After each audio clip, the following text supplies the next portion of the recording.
Are you getting close to a year and people keep asking when you're going to wean? Or perhaps you're already past that year mark and people keep asking. This is so common. And this week, I actually had an interesting online interaction.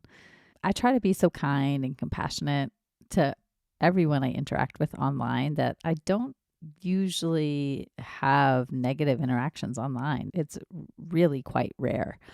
But I reposted a reaction video to my TikTok and Facebook channels. I don't think I put it on Instagram. A reel. And this mom was telling a story about being shamed online for mentioning that she breastfed her daughter until 3 years old. And so I was reacting to that saying, why? For what? It's so normal.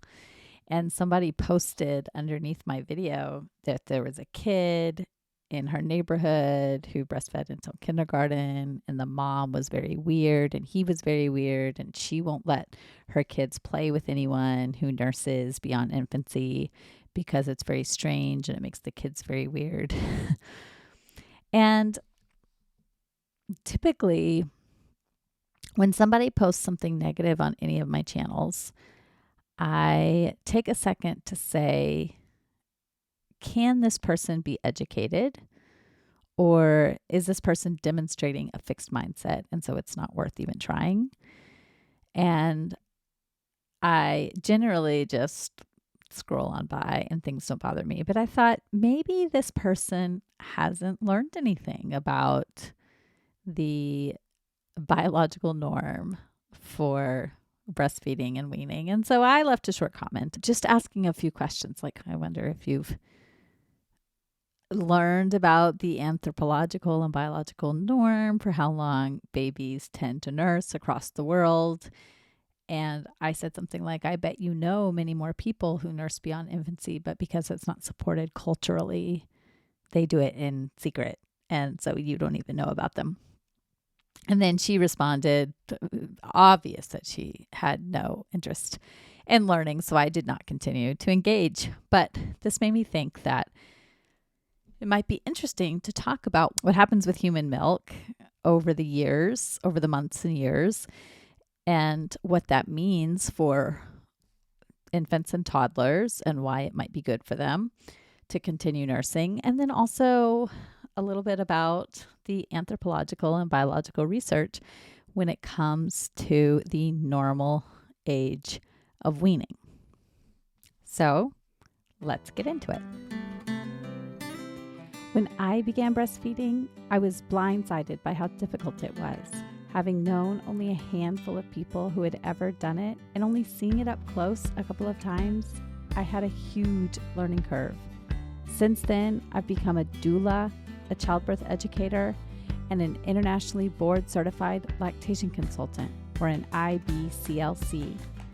I'm your host, Lo Nigrosh, and I welcome you to the Milk Making Minutes, where we explore the systemic, medical, and cultural barriers that make feeding our babies so difficult, so that you know your baby feeding struggles are not your fault, and your triumphs really are the miracles you feel they are. First of all, I want to say that just because something is anthropologically and biologically normal does not mean that is what you and your family are able and supported to do. So I view this as interesting information about what humans have done, knowing that the Industrial Revolution and the advent of the pediatric profession actually made breastfeeding way more difficult. And if you want to truly understand why breastfeeding is so difficult today for so many people and why we cannot meet these biological norms, you can go to my bookshop, which is linked always in the show notes. And right now I have one particular book called The Big Letdown by Kimberly Seals Allers. And you can purchase that book to read more about all of the forces that have made breastfeeding so difficult. So definitely go there. But I want to start actually with a quote from the position paper from the American Academy of Family Physicians, because they brought up an interesting point about the history of breastfeeding. And they said that over the past century and a half, the United States has struggled through periods of time when breastfeeding was not well supported by individuals, communities, or the medical field. And they go on to say in a later paragraph of this position paper, which I'll link in the show notes, by the late 19th century, infant mortality from unsafe artificial feeding became an acknowledged public health problem. Public health nurses addressed this by promoting breastfeeding and home pasteurization of cow's milk. In the early 20th century, commercial formula companies found a market for artificial baby milks as safer alternatives to cow's milk. During the same period, infant feeding recommendations became the purview of the newly organized medical profession, partially because of physician support and a vision of scientific, they have in quotes, infant care. The widespread promotion of formula as a breast milk substitute for healthy parents and babies emerged. Throughout the mid-20th century, most physicians did not advocate breastfeeding, and most parents did not choose to breastfeed. An entire generation of parents and physicians grew up not viewing breastfeeding as the normal way to feed babies. Despite the resurgence of breastfeeding in the late 20th century in the United States, breastfeeding and formula feeding continued to be considered virtually equivalent, representing merely a lifestyle choice parents could make without significant health sequelae. So we can see that these choices that were made and these recommendations that were made in the 19th and 20th century have had long-lasting impacts on how we view breastfeeding in the United States, which then have led to this person who posted a comment on my Facebook Reels, her view of what is normal for breastfeeding. You probably know by now that my number one goal is to reduce stress in the perinatal period. So I am so pleased to announce my new partnership with Feast and Fettle, which is a locally prepared home delivery meal service. I was able to select from a list of delicious meal options that got delivered right to my front door for the entire week. Some of the options I chose were zucchini lasagna, roasted carrots, some challah bread, some pork fried rice. Those are just a few of the choices that we had that we devoured. I highly recommend this service as one way to just get one more thing off your plate so that you can spend more time focusing on your family and less time worrying about all the things that you need to do. Just go to feastandfettle.com, which will be linked in the show notes. And if you use my code MILK, MILK, you can get $30 off your first week. Let Feast and Fettle do the cooking for you.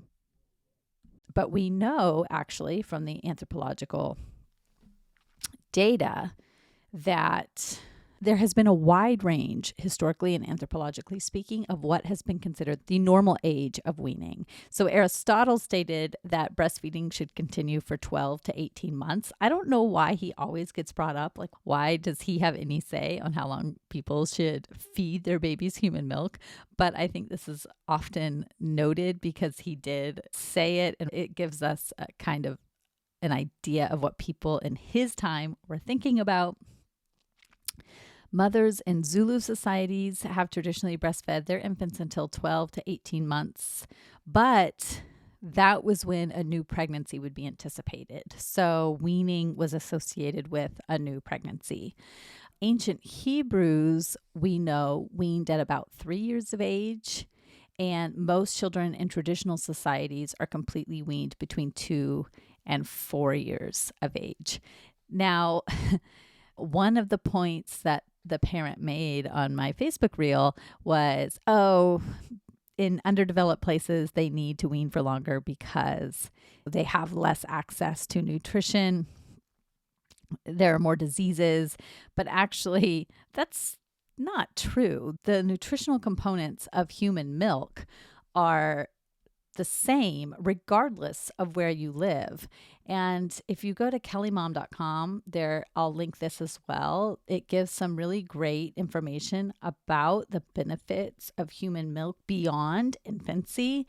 And we know that in the second year of life, so ages 12 months to 23 months, 448 milliliters of breast milk provide 29% of a toddler's energy requirements, 43% of protein requirements, 36% of calcium requirements, 75% of vitamin A requirements, 76% of folate requirements, 94% of vitamin B12 requirements, and 60% of vitamin C requirements. That's from Dewey in 2001. And we know studies done in rural Bangladesh have shown that breast milk continues to be an important source of vitamin A in the second and third year of life. And often we recommend weaning because toddlers aren't eating that much. And so we think, oh, if you wean, the toddlers are going to eat more. But actually, if we look at what humans have done biologically over time and historically and anthropologically, it would make sense that toddlers sometimes don't eat very much because they have evolved to still drink a lot of human milk, which provides so much of these energy requirements that cow's milk does not provide for them.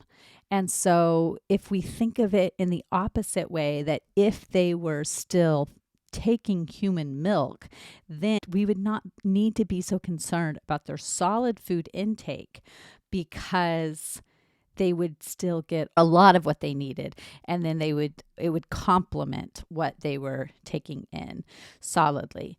And research also indicates that in situations where breastfed toddlers have an increased risk of malnutrition, this often appears to be due to inadequate complementary feeding or reverse causality.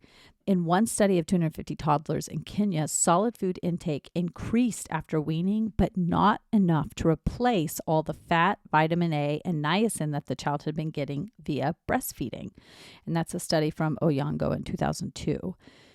So there is a book called Nursing Beyond 1 Year. This author, Sally Neidel, said, some doctors may feel that nursing will interfere with a child's appetite for other foods, yet there have been no documentation that nursing children are more likely than weaned children to refuse supplementary foods. In fact, most researchers in third world countries where a malnourished toddler's appetite may be of critical importance recommend continued nursing for even the severely malnourished. Most suggest helping the malnourished older nursing child not by weaning, but by supplementing the mother's diet to improve the nutritional quality of her milk and by offering the child more varied and more palatable foods to improve his or her appetite. And if you have a toddler that you are concerned about how much they're eating, the theory is that we don't remove the breast milk, which is providing so many good nutritional benefits, but instead we continue to offer them as many varied foods as we can. We continue to make sure that the nutrition from the breast milk is really solid, and we know that they are going to get a lot of nutrition from the breast milk itself. If you want to have less anxiety and more confidence so that your parenting journey can feel like you always wanted it to feel, then go to my website right now so that you can have a person by your side who not only knows how you feel, but who combines my expertise of lactation with your expertise of your body and your baby to help you make the next right step in your lactation journey, because that's all you really need to do is make the next right step. And right now, that next right step is going to my website, www.quavinbirthservices.com. And I can't wait to see your name pop up in my inbox or on my phone, on my text messages. We also know that the milk content changes over time from infancy to toddlerhood.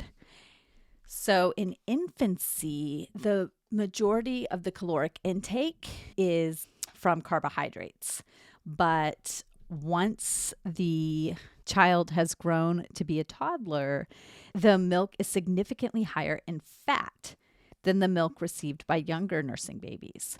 In Nancy Moore Marker's book, Breastfeeding Answers, a Guide for Helping Families, she talks about a study that was done comparing the milk fat content of mothers with nursing babies older than a year and mothers of nursing babies between 2 and 4 months old. And the researchers found that the milk of the older babies was about 50% higher in fat than the milk received by the younger babies. And the same result has been shown in many other studies.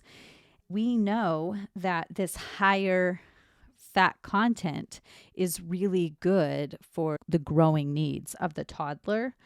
Also, there are higher concentrations in toddler breast milk of the total amount of protein, lactoferrin, lysosome, IgA, sodium, and oligosaccharides, which is a milk sugar that feeds the good bacteria in the baby's digestive system. And then we do know that some components do decrease, including zinc and calcium. There is a quote from a researcher, Perrin et al. From 2017 that says human milk between 11 and 17 months postpartum provides equal or greater concentrations of macronutrients and key bioactive proteins compared with mature milk bank samples donated in the first year postpartum.